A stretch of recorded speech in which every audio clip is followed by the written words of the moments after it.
Alright, today I have a rather interesting demonstration on a very rare alarm panel.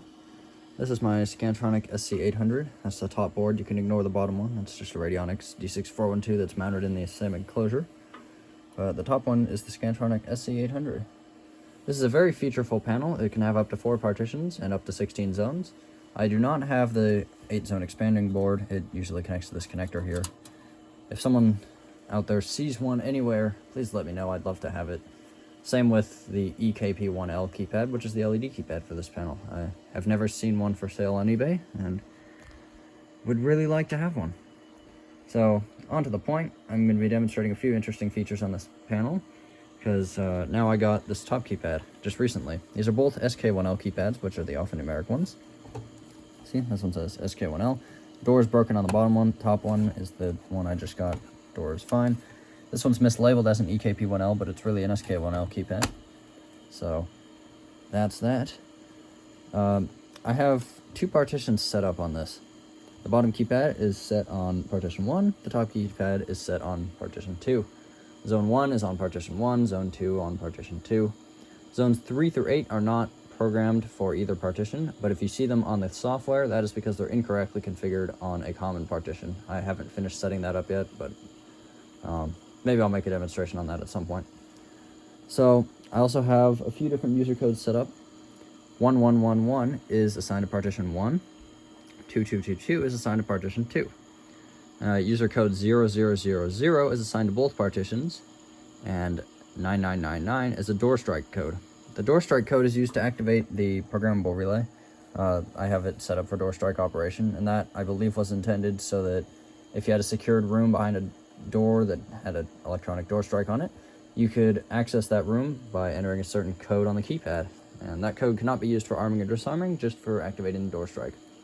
So I will demonstrate that real quick because it's very quick. If I enter 9999 and pound, you hear the door strike relay initiates, and very shortly it will reset. There we go. Now I must mention, this panel has a very old revision software running on it. So if something doesn't seem quite right, if you have one of these, this panel's very old, and it was actually, this manual and the software is newer than the revision of this panel, so I don't have an actual correct manual that goes to the revision of this panel. And because of that, I don't know if it's a communication error or a programming error or what, but this keypad is much newer, and for whatever reason, it does not get the zone text. So I believe that has to do with the whole software revision difference thing here. But in any case, let's arm partition 1 by entering 1111 pound. I'll see the little armed LED comes on this keypad, but on the other keypad, it is still off. And both these keypads are on one panel here, so this is 2 different partitions, effectively acting as 2 different security systems within one. Now I can do the same for partition 2. Keypad sounds a bit different. And there we go. Now, you see how they're flickering? That has to do with the fact that there's no battery installed. That's just how it supervises it, is it switches to battery very quickly, just to check if it's there. But since it's not there, you get a little flicker on the keypad. Now, I can disarm both of them at the same time with code 0000 pound. And you'll see both LEDs go out. Now, let's demonstrate the zones. So, if I arm partition 2, LED comes on, and I'm going to trip zone 1.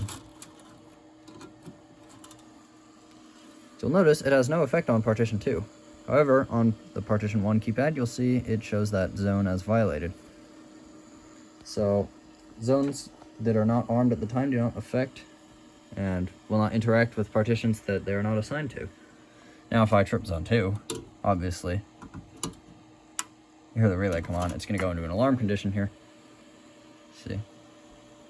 Zone 2 alarm. There is no entry delay on partition 2, but there is one on 1. I will demonstrate that. First, let's reset this.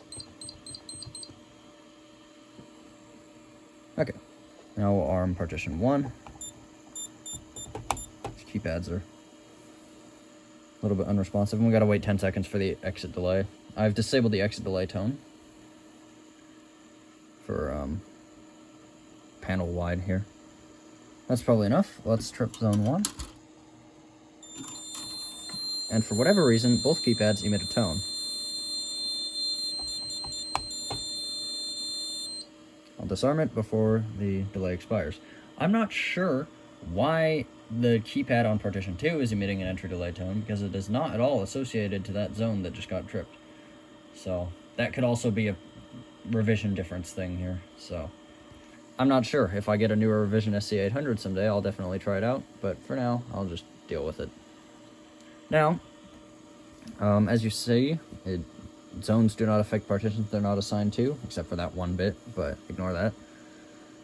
So, likewise, if I were to trip zone 2, have it faulted, it displays as violated here, and no zone text because of that weird issue. But on partition 1, no problem.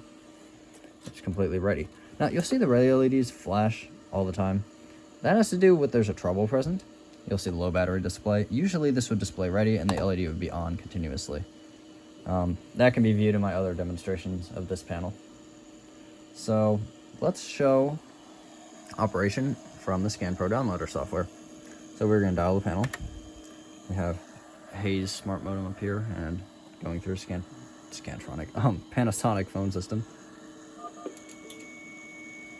So we're dialing in. And there we go. The low tone is the panel, high tone is the software. This software, you hear that tone that it makes. This software also acts as an alarm receiver. It'll receive events from the panel. So every time you hear it make that tone when it's just sitting here, that means it's receiving an event from the panel.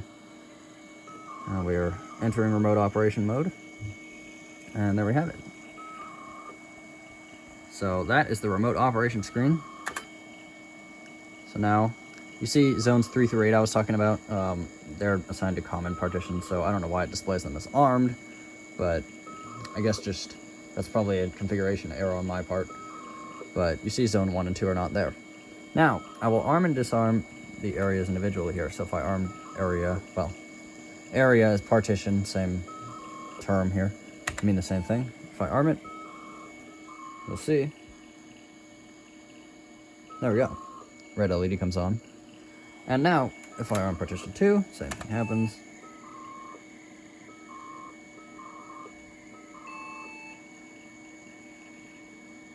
There we go. It's a little bit slow because it's also reporting events to the software as we speak. So, if we do all, that will disarm both of them. There we go. So that's the remote operation from the software in terms of a multiple partition system. And sealed to display violated zones as well, so if we trip zone 1. There we are. So yeah, that's some neat features of this panel. If anyone wants to see something on this, let me know. I'll be happy to demonstrate it, because I think I'm the only person on YouTube who actually has one of these, and I can program it and do whatever I want. Because I'm forgetting who else has one, but there's someone else who made a demonstration video of just testing their friend's system, like the system that was installed at their friend's house, which was one of these. So they can't really program it to do whatever they want with it, but I can do that with mine. So if you want to see something, let me know. Let's go ahead and disconnect here. I'm gonna exit remote operation mode here. There. Now we're out of remote operation. Hit F10 to disconnect.